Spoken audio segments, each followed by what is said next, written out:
आपको बुलेटिन भाग 2 के माध्यम से पहले ही सूचित किया गया है कि माननीय वित्त मंत्री जी के बजट भाषण की प्रतियां आपको हार्ड कॉपी के रूप में उपलब्ध कराई जाएगी।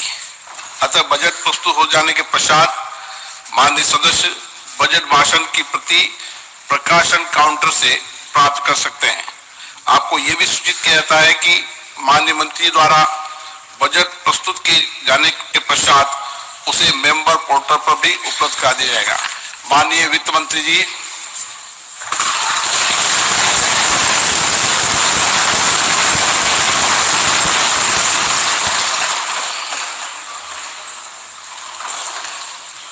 Honorable Speaker, I present the interim budget for 24-25.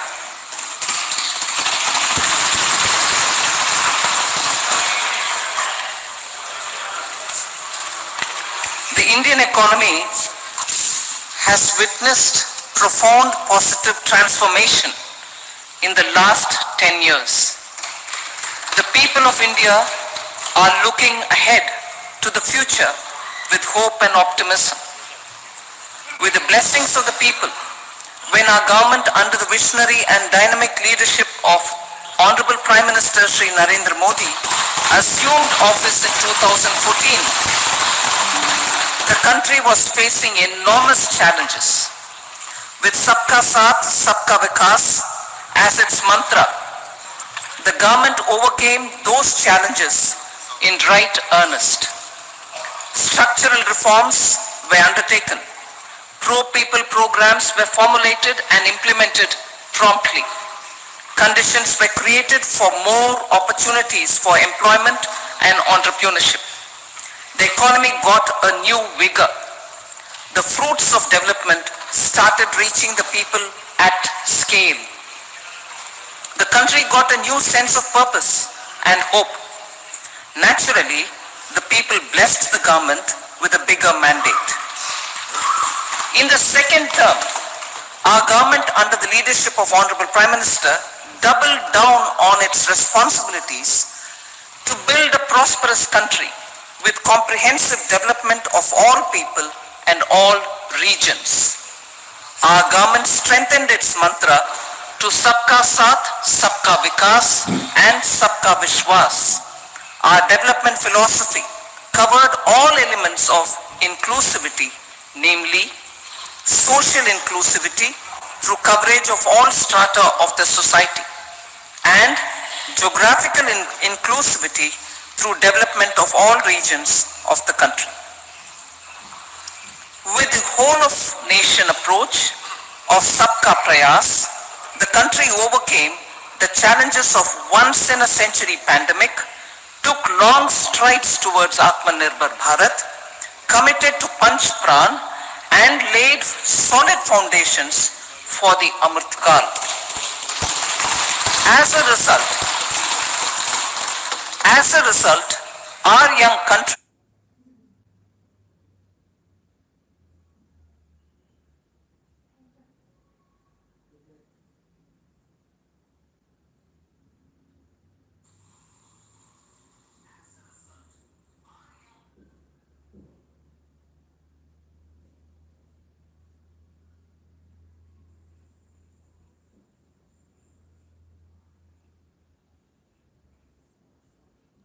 has high aspirations, pride in its present, and hope and confidence for a bright future. We expect that our government, based on its stupendous work, will be blessed again by the people with a resounding mandate. Inclusive development and growth. Our humane and inclusive approach to development is a marked and deliberate departure from the earlier approach of provisioning up to village level. Development programs were thus provisioned. In the last 10 years, however, have targeted each and every household and individual through housing for all, Har Ghar Jal, electricity for all, cooking gas for all, bank accounts and financial services for all in record time. The worries about food worries about food have been prices for the produce of Annadata are periodically increased appropriately. These and the provision of basic necessities have enhanced real income in the rural areas. Their economic needs could be addressed, thus spurring growth and generating jobs. Social justice. Our government is working with an approach to development that is all-round, all-pervasive and all-inclusive. Sarvangin, Sarvasparshi or Sarvasamaveshi. It covers all castes and people at all levels. We are working to make India a Vikasit Bharat by 2047. For achieving that goal, we need to improve people's capability and empower them. Previously, social justice was mostly a political slogan. For our government, social justice is an effective and necessary governance model. The saturation approach of covering all eligible people is the true and comprehensive achievement of social justice. This is secularism in action, reduces corruption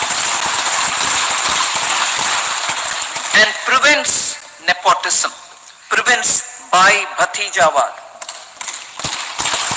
There is transparency and assurance that benefits are delivered to all eligible people. The resources are distributed fairly. All, regardless of their social standing, get access to opportunities. We are addressing systemic inequalities that had plagued our society. We focus on outcomes and not on outlays so that the social economic transformation is achieved. As our Prime Minister firmly believes, we need to focus on four major castes. They are Garib, Mahilaye, Yuva and Annadata. Their needs, their aspirations and their welfare are our highest priority. The country progresses when they progress. All four require and receive government support in their quest to better their lives. Their empowerment and well-being will drive the country forward. Garib Kalyan, Desh Ka Kalyan. We believe in empowering the poor. The earlier approach of tackling poverty through entitlements had resulted in very modest outcomes. When the poor became empowered partners in the development process, government's power to assist them also increases manifold. With the pursuit of Sabka Saath, in these 10 years, the government has assisted 25 crore people to get freedom from multi-dimensional poverty. Our government's efforts are now getting synergized with energy and passion of such empowered people. This is truly elevating them from poverty.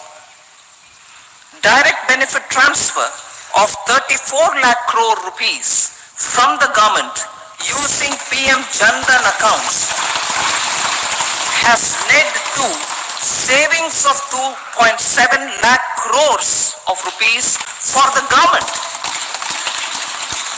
This savings has been realized through avoidance of leakages prevalent earlier.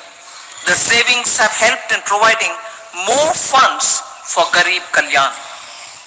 PM Swanidhi has provided credit assistance to 78 lakh street vendors.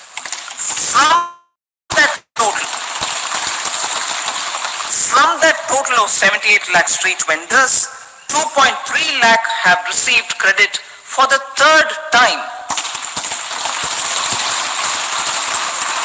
PM Janman Yojana reaches out to the particularly vulnerable tribal groups who have remained outside the realm of development so far. PM Vishwakarma Yojana provides end-to-end support to artisans and craftspeople engaged in 18 trades. The schemes for empowerment of Divyangs and transgender persons reflect firm resolve of our government to leave no one behind.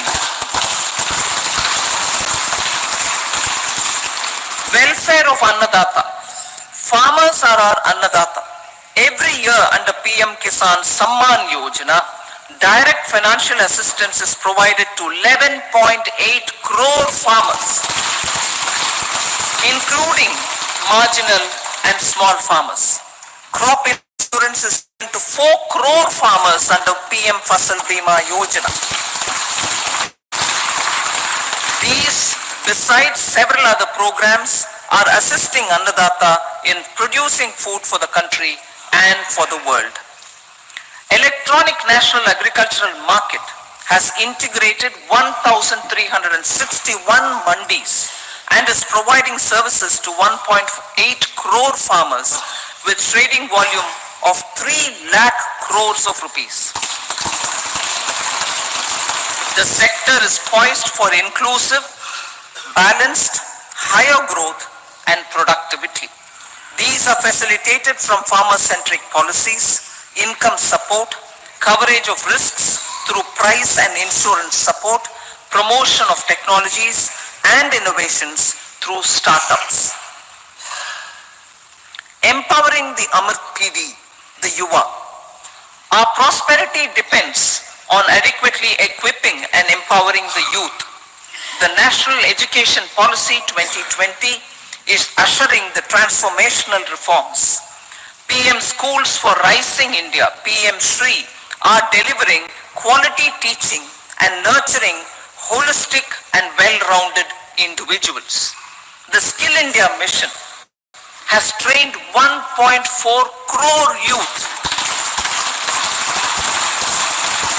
upskilled and reskilled 54 lakh youth, and established 3,000 new ITIs.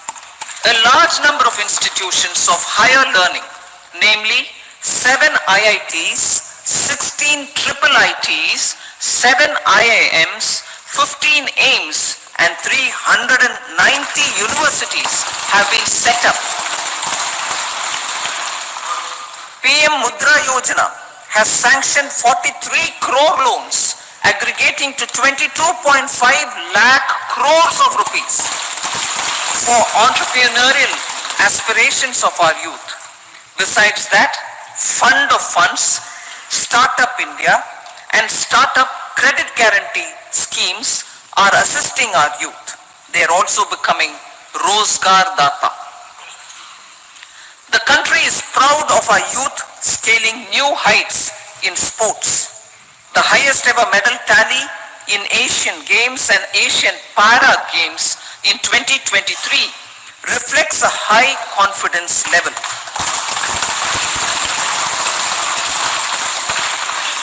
Chess prodigy and our #1 ranked player Pragnananda put up a stiff fight against the reigning world champion Magnus Carlsen in 2023.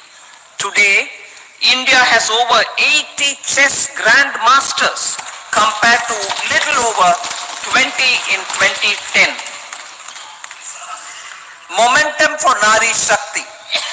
The empowerment of women through entrepreneurship, ease of living, and dignity has gained momentum in these 10 years. 30 crore Mudra Yojana loans have been given to women entrepreneurs. Female enrollment in higher education has gone up by 28% in 10 years. In STEM courses, girls and women constitute 43% of enrollment, one of the highest in the world. All these measures are getting reflected in the increasing participation of women in workforce. Making triple talaq illegal, reservation of 1/3 seats for women in the Lok Sabha and state assemblies, and giving over 70% houses under PM Awas Yojana in rural areas to women and giving over 70% houses under PM Awas Yojana in rural areas to women as sole or joint owners have enhanced their dignity. Exemplary track record of governance, development and performance. Besides delivering on high growth in terms of gross domestic product, the government is equally focused on a more comprehensive GDP, that is, governance, development and performance. Our government has provided transparent, accountable, people-centric and prompt, trust-based administration with citizen-first and minimum government, maximum governance approach.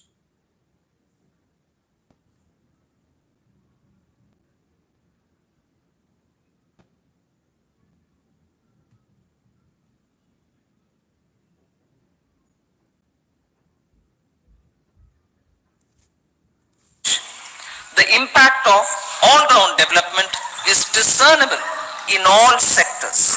There is macroeconomic stability, including in the external sector. Investments are robust. Economy is doing well. People are living better and earning better with even greater aspirations. Average real income of the people has increased by 50%. Inflation is moderate. People are getting empowered, equipped and enabled to pursue their aspirations. There is effective and timely delivery of programs and of large projects. Economic management. The multi-pronged economic management over the past 10 years has complemented people-centric, inclusive development. Following are some of the major elements. 1. All forms of infrastructure, physical, digital or social, are being built in record time.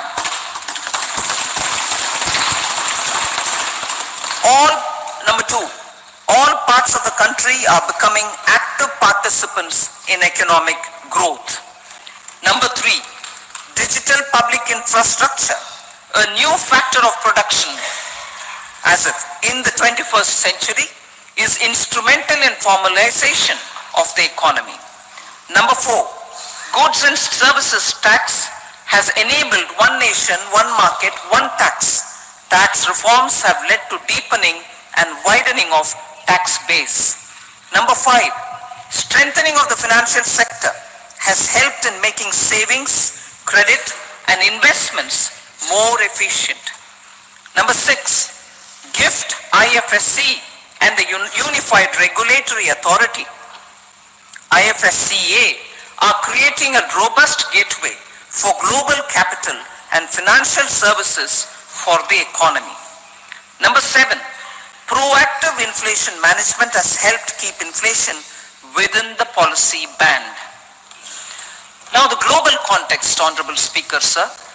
Geopolitically, global affairs are becoming more complex and challenging with wars and conflicts. Globalization is being redefined with reshoring and friendshoring, disruption and fragmentation of supply chains and competition for critical minerals and technologies. A new world order is emerging after the COVID pandemic. India assumed the G20 presidency during very difficult times for the world. The global economy was going through high inflation, high interest rates, low growth, very high public debt, low trade growth and climate changes. The pandemic has led to a crisis of food, fertilizer, fuel and finances for the world, while India successfully navigated its way. The country showed the way forward and built consensus on solutions for those global problems. The recently announced India-Middle East-Europe economic corridor is a strategic and economic game changer for India and others.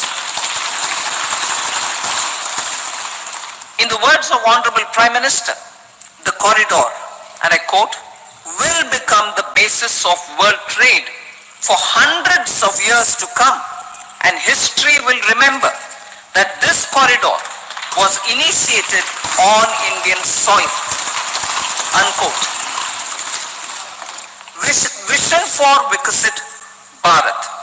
Our vision for Vikasit Bharat is that of prosperous Bharat in harmony with nature, with modern infrastructure, and providing opportunities for all citizens and all regions their potential, with confidence arising from strong and exemplary track record of performance and unprecedented development and golden moments to realize the dream of developed India by 2047.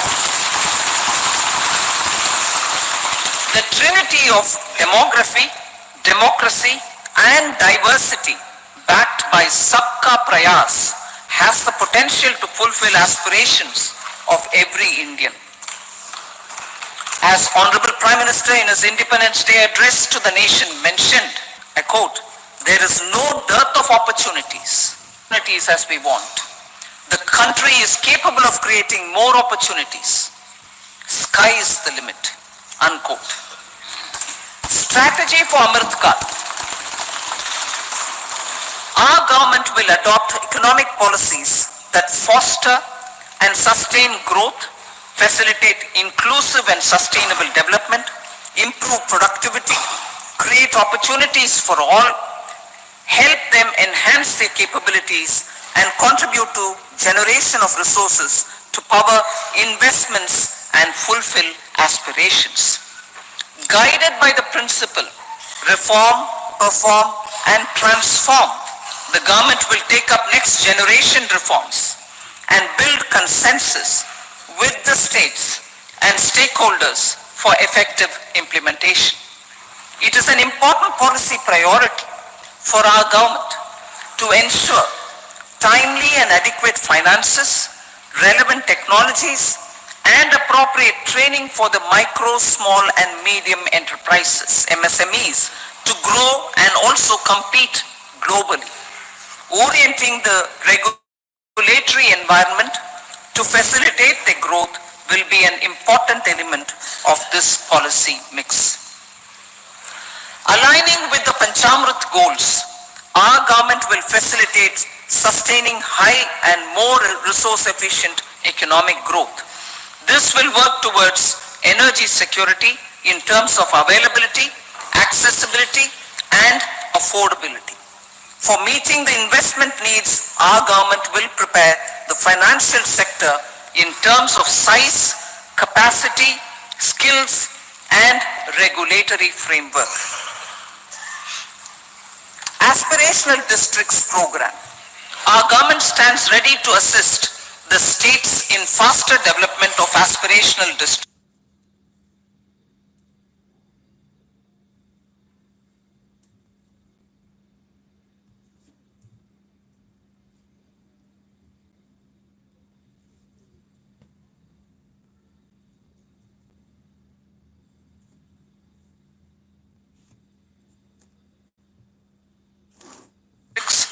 And blocks, including generation of ample economic opportunities. Development of the East. Our government will pay utmost attention to make the eastern region and its people a powerful driver of India's growth.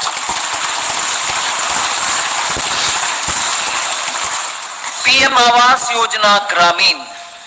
Despite the challenges due to COVID, implementation of PM Awas Yojana Gramin continued, and we are close to achieving the target of 3 crore houses. 2 crore more houses will be taken up in the next 5 years to meet the requirement arising from increase in the number of families. rooftop solarization and Muft Bijli. Through rooftop solarization, 1 crore households will be enabled to obtain up to 300 units free electricity every month. This scheme follows the resolve of Honorable Prime Minister on the historic day of consecration of Sri Ram Mandir in Ayodhya. Following benefits are expected. Savings up to 15 to 18,000 rupees annually for households from free solar electricity and selling the surplus to the distribution companies. Charging of electric vehicles. Entrepreneurship opportunities for a large number of vendors for supply and installation. Employment opportunities for the youth with technical skills in manufacturing, installation and maintenance. Housing for middle class. Our government will launch a scheme to help deserving sections of the middle class, and I quote from Honorable Prime Minister's words, living in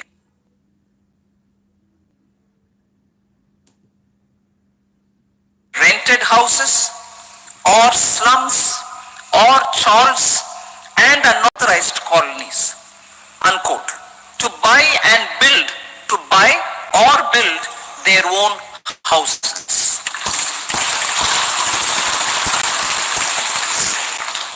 Medical colleges. Several youth are ambitious to get qualified as doctors. They aim to serve our people through improved healthcare services. Our government plans to set up more medical colleges by utilizing the existing hospital infrastructure under various departments. A committee for this purpose will be set up to examine the issues and make relevant recommendations.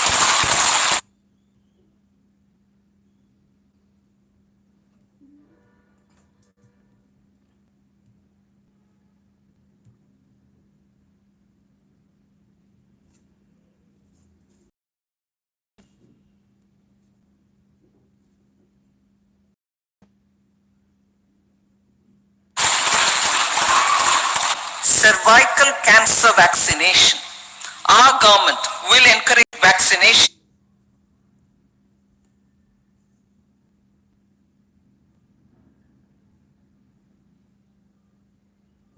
for girls in the age group of 9 to 14 years for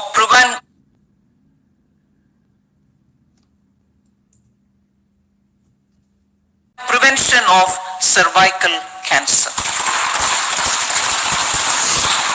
Maternal and child health care. Various schemes for maternal and child care will be brought under one comprehensive program for synergy in implementation. Upgradation of Anganwadi centers under Saksham Anganwadi and Poshan 2.0 will be expedited for improved nutrition delivery, early childhood care and development. The newly designed U-Win platform for managing immunization and intensified efforts of Mission Indradhanush will be rolled out expeditiously throughout the country. Ayushman Bharat. Healthcare cover under Ayushman Bharat scheme will be extended to all ASHA workers, to all Anganwadi workers and helpers. Agriculture and food processing. The efforts of value addition in agriculture sector and boosting farmers' incomes will be stepped up. Pradhan Mantri Kisan Sampada Yojana has benefited 38 lakh farmers and generated 10 lakh employment. Pradhan Mantri Formalization of Micro Food Processing Enterprises Yojana has assisted 2.4 lakh SHGs and 60,000 individuals with credit linkages. Other schemes are complementing the efforts for reducing post-harvest losses and improving productivity and incomes. For ensuring faster growth of the sector, our government will further promote private and public investment in post-harvest activities, including aggregation, modern storage, efficient supply chains, primary and secondary processing and marketing and branding. Nano DAP. After the successful adoption of nano urea, application of nano DAP on various crops will be expanded in all agroclimatic zones. Atmanirbhar Oil Seeds Abhiyan. Building on the initiative announced in 2022, a strategy will be formulated to achieve Atmanirbharta for oil seeds such as mustard, groundnut, sesame, soya bean and sunflower. This will cover research for high-yielding varieties, widespread adoption of modern farming techniques, market linkages, procurement, value addition and crop insurance. Dairy development. A comprehensive program for supporting dairy farmers will be formulated. Efforts are already on to control foot and mouth disease. India is the world's largest milk producer with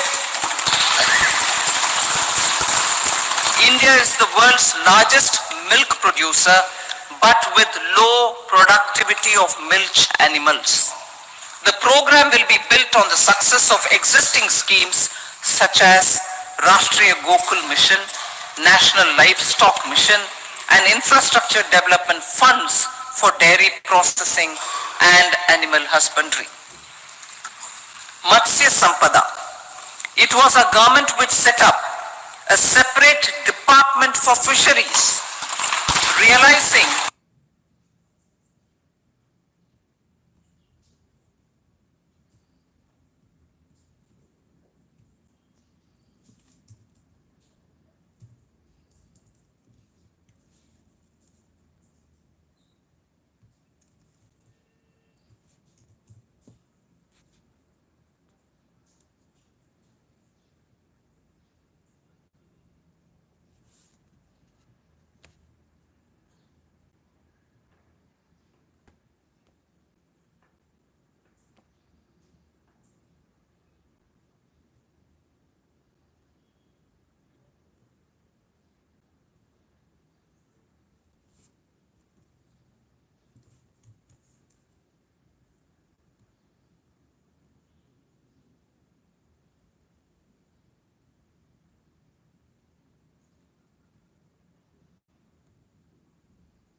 sunrise domains of our youth and technology.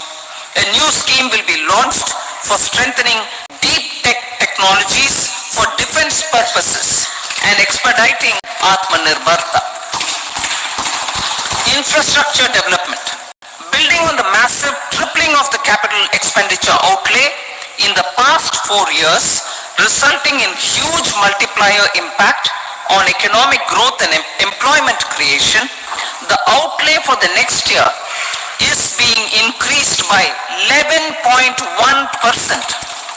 to 11,111 crore rupees. This would be 3.4% of our GDP. Railways. Three major railway corridor programs will be implemented. These are energy, mineral and cement corridor.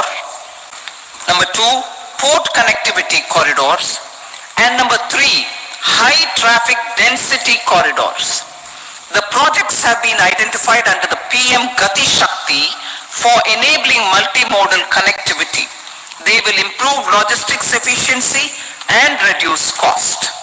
The resultant decongestion of the high traffic corridors will also help in improving operations of passenger trains, resulting in safety and higher travel speed for passengers. Together with dedicated freight corridors, these three economic corridor programs will accelerate our GDP growth and reduce logistic costs.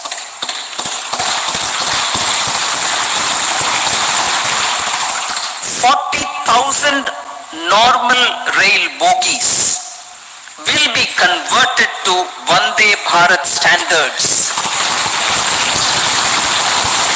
to enhance safety, convenience and comfort of passengers. Aviation sector. The aviation sector has been galvanized in the past 10 years. Number of airports have doubled to 149. Rollout of air connectivity to Tier 2 and Tier 3 cities under UDAN scheme has been widespread.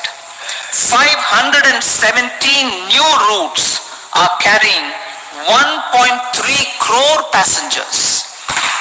Indian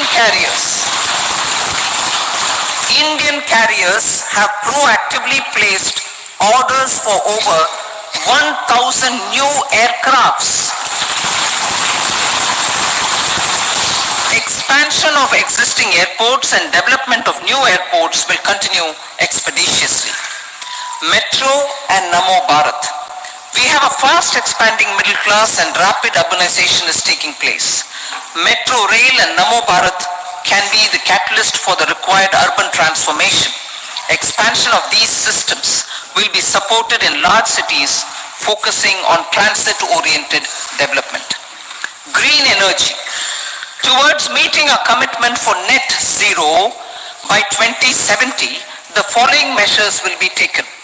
Viability gap funding will be provided for harnessing offshore wind energy potential for initial capacity of 1 gigawatt. Coal gasification and liquefaction capacity of 100 metric tons will be set up by 2030. This will also help in reducing imports of natural gas, methanol and ammonia. Phased mandatory blending of compressed biogas in compressed natural gas for transport and piped natural gas for domestic purposes will be mandated. Financial assistance will be provided for procurement of biomass aggregation machinery to support collection. Electric vehicle ecosystem. Our government will expand and strengthen the e-vehicle ecosystem by supporting manufacturing and charging infrastructure. Greater adoption of e-buses for public transport networks will be encouraged through payment security mechanism. Biomanufacturing and biofoundry. For promoting green growth, a new scheme of biomanufacturing and biofoundry will be launched. This will provide environment-friendly alternatives such as biodegradable polymers, bioplastics, biopharmaceuticals, and bioagri inputs. This scheme will also help in transforming today's consumptive manufacturing paradigm to the one based on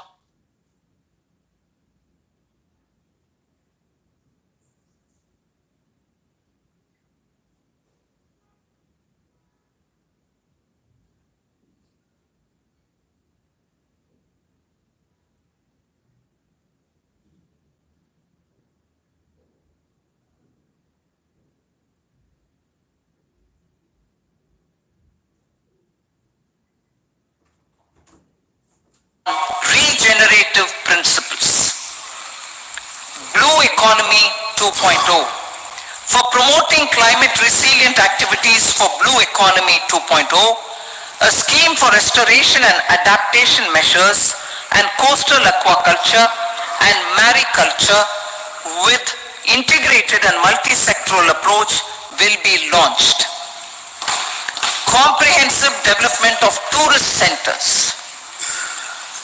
The success of organizing G20 meetings in 60 places presented diversity of India to global audience.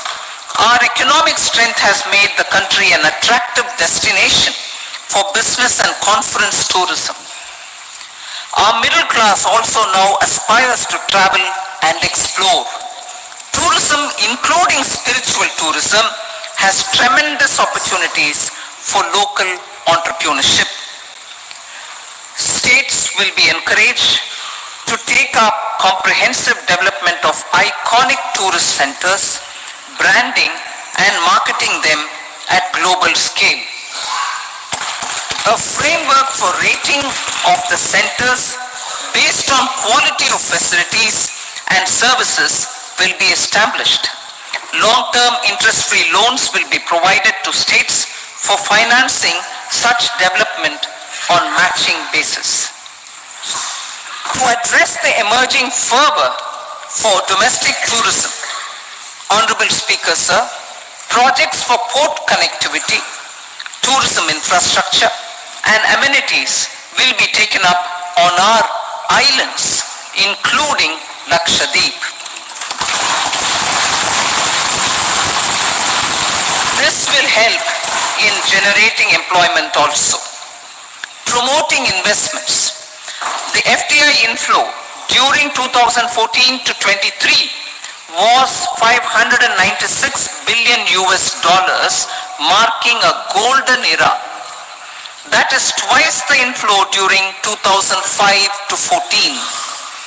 For encouraging sustained foreign investment, we are negotiating bilateral investment treaties with our foreign partners in the spirit of First Develop India. FDI is First Develop India. Reforms in the states for Vikasit Bharat. Many growth and development enabling reforms are needed in the states for realizing the vision of Vikasit Bharat. A provision of 75,000 crore rupees as 50-year interest-free loan is proposed this year to support those milestone-linked reforms by the state governments. Societal changes.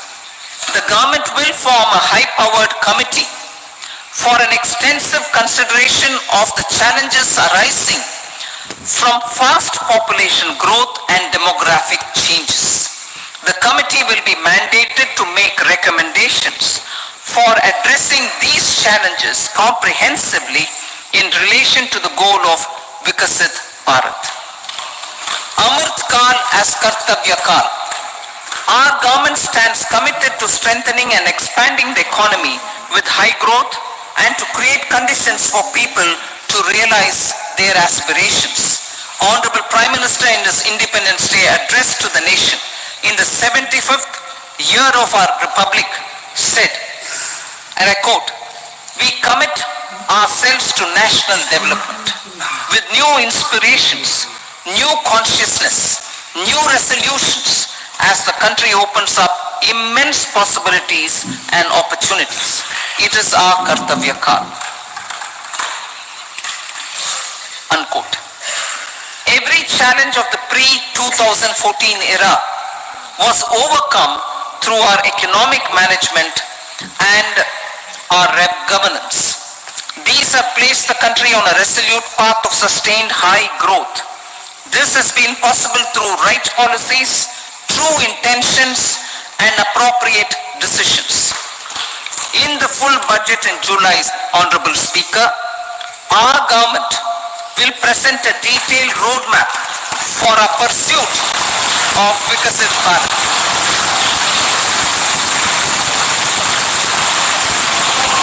Revised its estimates revised estimates of 2023-24. The revised estimate of the total receipts other than borrowings is 27.56 lakh crores of rupees, of which the tax receipts are 23.24 lakh crore rupees. The revised estimate of total expenditure is 44.90 lakh crore rupees. The revenue receipts at 30.03 lakh crore rupees are expected to be higher than the budget estimate, reflecting strong growth momentum and formalization in the economy. The revised estimate of the fiscal deficit is 5.8% of GDP, improving on the budget estimate notwithstanding moderation in the nominal growth estimates. Budget estimates for 2024-25. Coming to the year 2024-25, the total receipts other than borrowings and total expenditure are estimated at 30.80 and 47.66 lakh crore rupees respectively. The tax receipts are estimated at 26.02 lakh crore rupees. The scheme of 50-year interest-free loan for capital expenditure to states will be continued this year with an outlay of 1.3 lakh crore rupees. We continue on the path of fiscal consolidation as announced in my budget speech of 2021-22 to reduce fiscal deficit below 4.5% by 25-26. The fiscal deficit in 2024-25 is estimated to be 5.1% of GDP, adhering to that path. So the gross and net market borrowings through dated securities during 24-25 are estimated at 14.13 lakh crore rupees and 11.75 lakh crore respectively. Both will be less than that in 23-24. Now that the private investments are happening at scale, the lower borrowings by the central government will facilitate larger availability of credit for the private sector. Vote on account.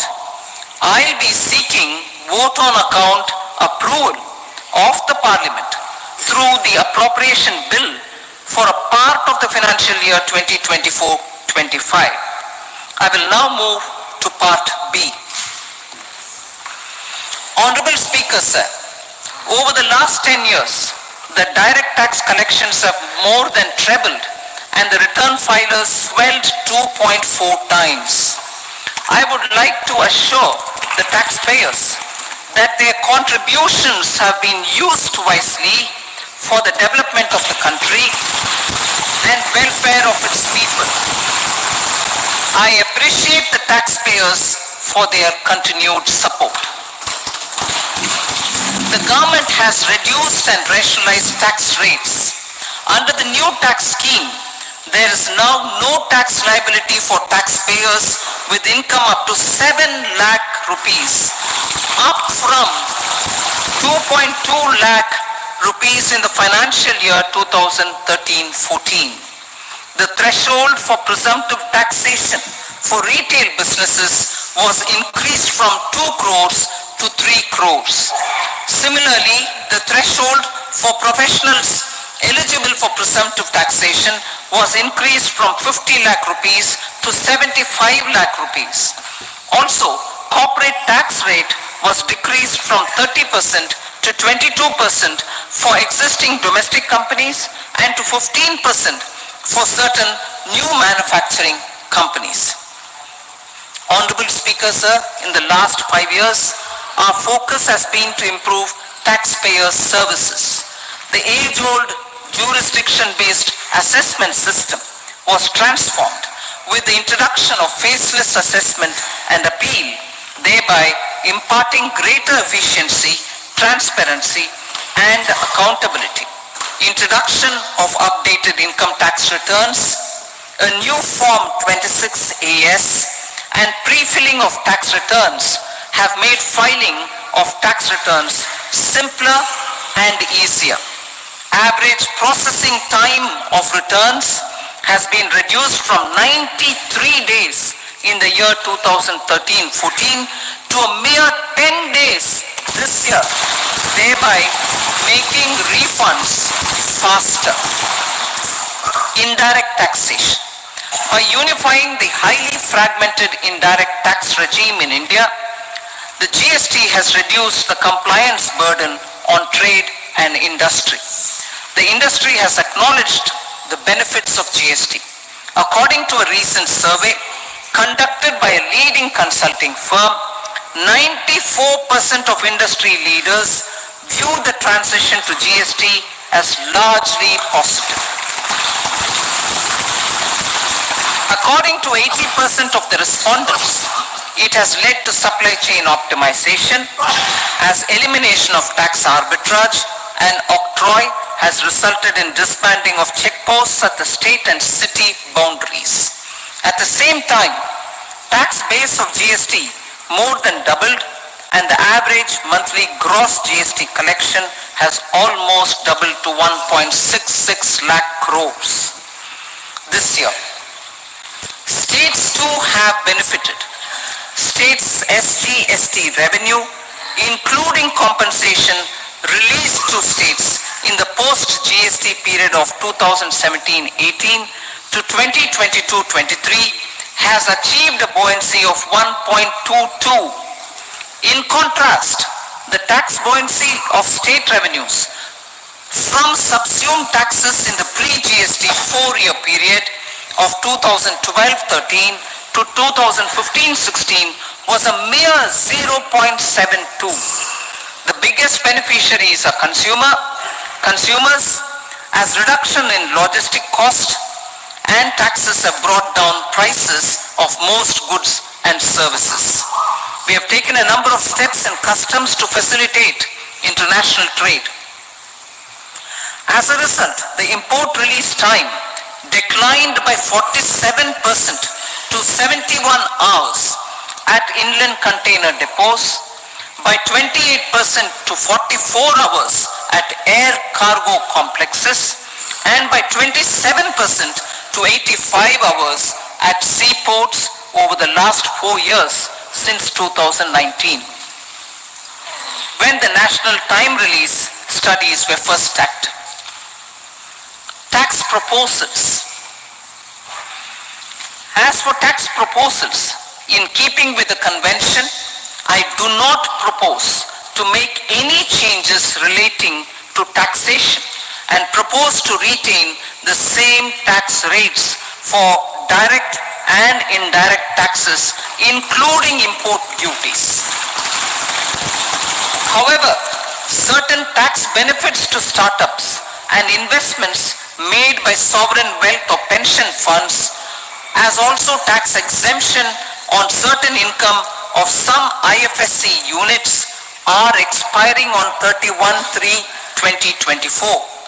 To provide continuity in taxation, I propose to extend the date to 31/3/2025. Moreover, in line with the government's vision to improve ease of living and ease of doing business, I wish to make an announcement to improve taxpayer services. There are a large number of petty, non-verified, non-reconciled or disputed direct tax demands, many of them dating as far back as 1962, which continue to remain on the books, causing anxiety to honest taxpayers and hindering refunds of subsequent years.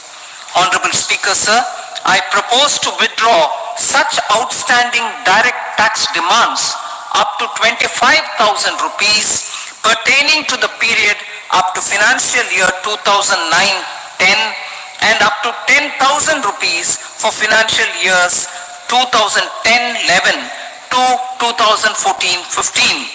This is expected to benefit about 1 crore taxpayers. 1 crore taxpayers would benefit out of this. Economy then and now.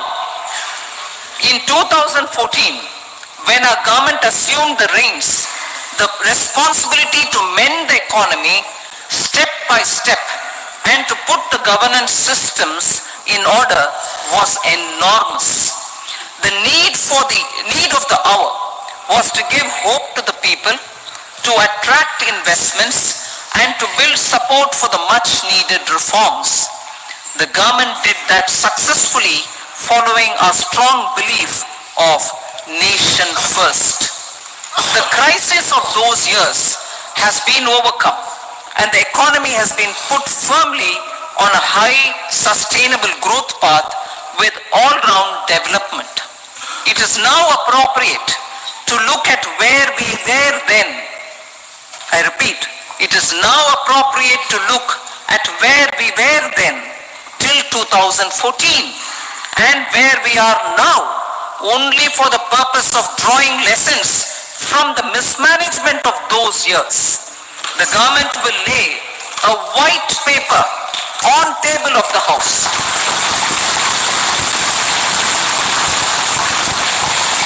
The exemplary track record of governance, development and performance, effective delivery and Jan Kalyan has given the government trust, confidence and blessings of the people to realize whatever it takes.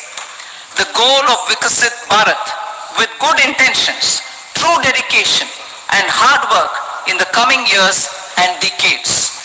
With this, Honorable Speaker, I commend the interim budget to this august House. Jai Hind.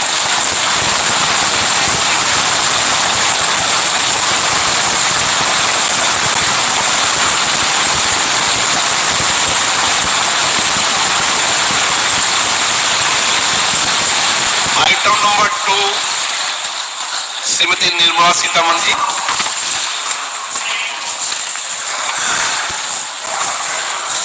So with your permission, I rise to lay on the table the following statements. Under Section 3(1) of the Fiscal Responsibility and Budget Management Act 2003, Medium-Term Fiscal Policy cum Fiscal Policy Strategy Statement and Macroeconomic Framework Statement. Item number 3, Srimati Nirmala Sitharaman ji. Sir, with your permission, I rise to move for leave to introduce the Finance Bill 2024.